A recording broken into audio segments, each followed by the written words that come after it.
Hello, and welcome to the ninth episode of Chorus Place. I'm so glad you've chosen to join me for today's conversation.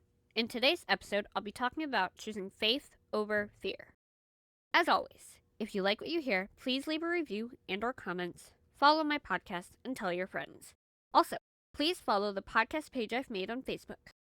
If you'd like to contact me via email instead of a Facebook message, you can email me at corachin@mailbox.org. If you are new here, welcome. I'm your host, Cora, and I'm so excited to have you on this journey with me.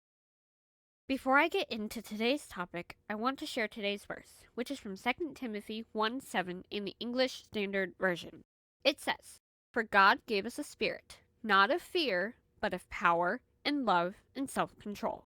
To me, this verse means that when I am fearful, I need to remember that God gave me a spirit filled with power, love, and self-control. He did not give me a spirit of fear because he wants me to trust him when I am fearful instead of relying on my feelings. Now, sit back, get comfortable, and enjoy today's episode. Today, I want to talk to you about choosing faith over fear. I had the incredible opportunity to choose faith over fear when I went to Montana for my first time in June 2021. I had an incredible time. I faced a lot of fears and experienced lots of firsts too. I would definitely go there again for sure. I wrote this recap about the trip and I wanted to share it with you all, but before I get into that, I just want to say a couple of things really quickly. First, I just want to say a huge thank you to those of you who've chosen to stick with me this far into my podcast. It means a lot to me, and I'm so grateful to have you along on this journey. Second, I'm so excited to see where the rest of this podcast takes me. Now, here is what I wrote for my Montana 2021 recap. I went to Montana for the first time in June of 2021. It was an incredible experience. I feel like I grew so much as a person and also in my relationships with my amazing grandparents and with my Savior. I got to hang out, see family, explore Montana, see absolutely gorgeous scenery, go about a mile into Idaho, experience what life in Montana is like for my grandparents, spend time with my grandparents, eat incredible food, go to really cool places, try new things, spend time with Jesus by reading his word, and just enjoy being away from home for a week. I had an absolutely amazing time, and now I would go again in a heartbeat now that I know more of what to expect. I absolutely loved it. To try to describe how incredible the trip was is really hard because it's difficult to capture Montana and its beauty through just words. It's really just something someone has to experience for themselves in person. Even pictures aren't as incredible as the scenery is in real life. I had so many firsts, and I ended up really loving them. I also worked on a lot of fears, and I feel like that changed who I am as a person.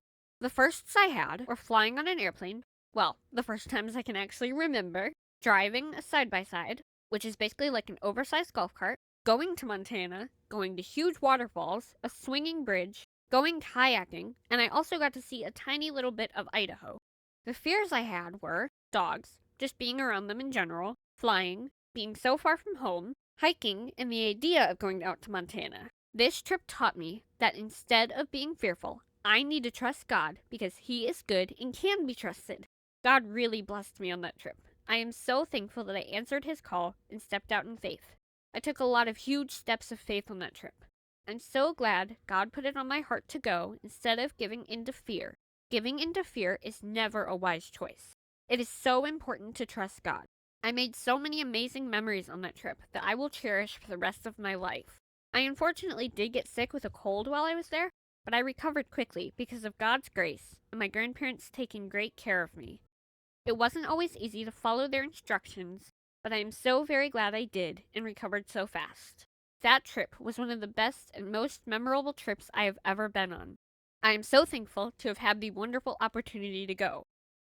One of the hardest parts of the trip was having to say goodbye to my grandma when she dropped my grandpa and I off at the airport. The instant we are out of sight of each other, I start missing her like crazy. It was one of the best weeks of my whole entire life. I'm extremely grateful that God helped me to step out in faith and He protected me. The big lesson that I had from that trip was this. I learned to trust God, to step out in faith, that adventure/trying new things can be really fun, and I really like trying new things. I really hope you enjoyed that. I'll talk about the trip more in a future episode. For the rest of this episode, I will talk about faith over fear. Choosing faith over fear can be very difficult and scary sometimes, but it can also have so many amazing benefits. When we choose faith over fear, amazing things can happen. If we constantly live in fear, we will miss out on amazing blessings and benefits that God has in store for us. God doesn't want us to live in fear. In fact, He tells us in 2 Timothy 1:7 that He has not given us a spirit of fear, but of power, love, and a sound mind. We can trust God to keep us safe. In Psalm 56:3, we can see that when we are afraid, we can put our trust in God. In Psalm chapter 4, verse 8, we see that we can lie down and sleep in peace, for He alone makes us dwell in safety. Choosing faith over fear can help us in moments when we feel scared, alone, anxious, upset, stressed, overwhelmed, and hurting. God will help us when we ask Him because He is where our help comes. See Psalm 121. If we are in a season of rejoicing while someone we love is weeping, or vice versa, we should be happy for them if they are happy, or mourn with them while they mourn. We can both weep and rejoice at the same time. It is totally okay and possible for weeping and rejoicing to coexist. It may not always feel good to your heart, but it is okay.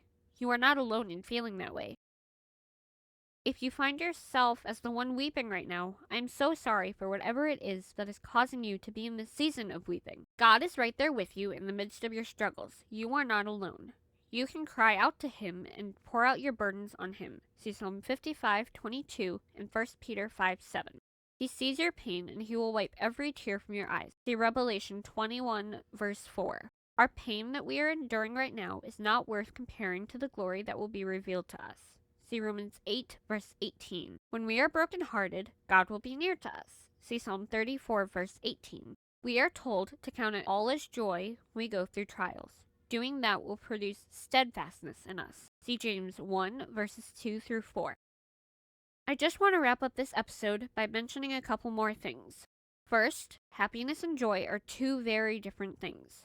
Happiness comes from our circumstances, and joy comes from Jesus. Our circumstances can't bring us joy. The only way we can have joy in our lives is if we have Jesus in our lives. Jesus is the true source of satisfaction, contentment, joy, and life. Our circumstances can only bring us temporary happiness. Jesus is the only one who can truly fill our lives. He fills voids in our lives that only He can fill. If we try to look to other things like people, hobbies, or achievements to fill us, they will only bring us temporary happiness instead of true and lasting joy and contentment. I would much rather have true and lasting joy/contentment instead of temporary happiness. We can rest in the fact that Jesus is providing things for us that we may not even know we need at the moment. The last thing I want to talk about is another time in my life when I had to choose faith over fear. I had to choose faith over fear when I got baptized on February 7th, 2016. I was so nervous and anxious about getting baptized because at that point, being in water like that was really scary to me as I didn't know how to swim at that point. I took swimming lessons after that, so I feel a little better about water now that I know more of how to swim. It has been a while since I last took a swimming lesson, so I'm probably not as confident in my skills now as I was when I was actively taking swimming lessons, but it's okay. I loved swimming lessons. I was super nervous when I first started taking them, but I eventually warmed up to them. I think one of my favorite parts of the lesson each time was game time at the end. We would do a dive toy or pretend the barbells used in the lesson to help us stay on top of the water were horses and race them from one end of our lane to the other. Some of the lanes were short, but then some of the others were long. Now, let's get back to my baptism. My dad and the pastor of my old church were actually in the tank with me, which helped. And my dad actually got to baptize me. In the audience, I was very thankful to have my grandparents and some of my other friends there. I really liked that. I shared a verse that day that I still like even now. I shared Philippians 4:13, which says, I can do all things through Christ who strengthens me. Philippians is such a good book in the Bible, and I definitely recommend it if you are looking to study a book of the Bible. Hope you enjoyed today's episode. If you did, please follow my podcast, leave a comment and a review if you haven't already, and please follow my podcast page on Facebook so you never miss an update. If you have any verses you'd like me to read on a future episode, or if you have any verses you'd like me to talk about, you can email me at corachin@mailbox.org. Send me a message on my podcast page on Facebook, or a voice message through the link in the show notes. and I will get back to you when I can.